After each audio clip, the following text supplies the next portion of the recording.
Hello mga kagwapa! So, tignan nyo naman yan, si makagwapo na para bang may hinihingi at nagmamakaawa sa akin.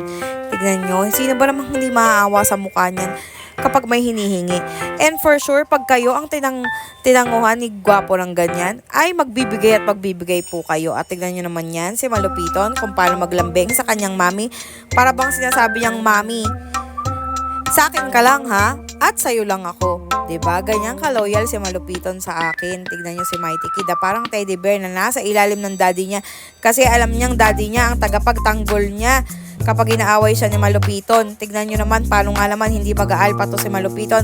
Tignan niyo kung paano yan maglambing sa akin at wala nang ibang nakakalapit sa akin pag naandyan na siya. Talagang aawayin niya. Bubugbugin niya si Mighty Kid at si Gwapo kapag lumapit sa akin. Tignan niyo, o, di ba? Si Gwapo hindi makaangat. Tignan niyo ang supalamin si Rana dahil sa kanilang tatlo. Sa sobrang